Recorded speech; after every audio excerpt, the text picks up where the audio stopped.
ازيكم عاملين ايه؟ انا رنين. تعالوا معايا جولة في مدينة دمياط الجديدة.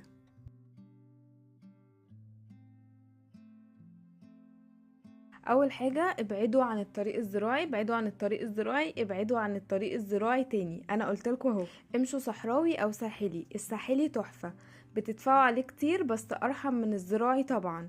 الطريق واسع ونضيف وجميل. الطريق حوالي 4 ساعات. تعرفوا انكم خلاص وصلتوا او داخلين على مدينة دمياط الجديدة لما تبدأوا تشوفوا نخل كتير كتير قوي على جنب الطريق، شكله تحفة. وبكده اهلا بيك في مدينة دمياط الجديدة.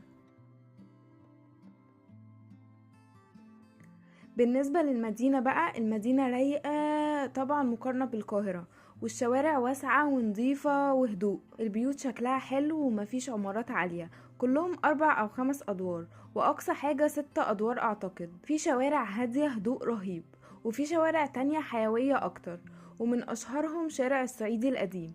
ده من أشهر شوارع دمياط الجديدة. شارع حيوي وفيه كل الخدمات، كل حاجة محتاجها هتلاقيها. في مطاعم وكافيهات وسوبر ماركت واي تي ام وعيادات وكل حاجة. اي حاجة محتاجها هتلاقيها هناك. وفي شوارع تانية هادية جدا ما فيهاش حاجة، دي تتمشى فيها براحتك.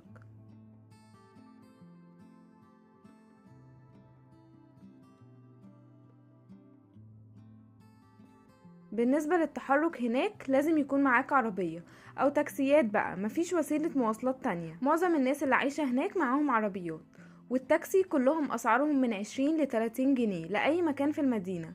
بالنسبة للأكل ما ينفعش تكون في دمياط وما تجربش الفطير. احنا كنا من مكان اسمه فتوح، الفطير تحفة. جربنا الجبنة الرومي وميكس الجبن وميكس اللحوم، كلهم تحفة.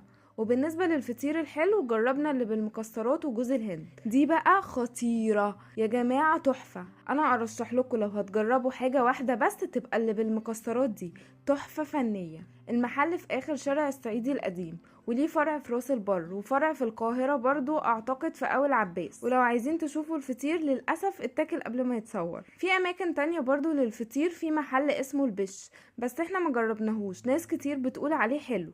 قولولي رأيكم لو جربتوه، وان شاء الله جربوا المرة الجاية. وكلنا برضو من مكان تاني اسمه باب الحارة، هو سوري بس الاكل بتاعه تحفة بجد. اسعاره كمان مش غالية، بس مش عارفة فين مكانه بالظبط عشان احنا طلبناه دليفري. وليه فرع في القاهرة في التجمع. وطبعا لو هتروحوا دمياط الجديدة لازم تروحوا البحر، بس احنا كنا في وقت بنطير فيه حرفيا من الهوا والسقعة، فما كانش ينفع خالص نروح البحر. المرة الجاية ان شاء الله نروح. ولو تعرفوا حاجات تانية تتعمل في دمياط الجديدة قولولي، واماكن اكل تانية برضو نجربها، ومكان اشرب منه قهوة حلوة. وبس، باي باي لغاية ما نتقابل في مكان جديد.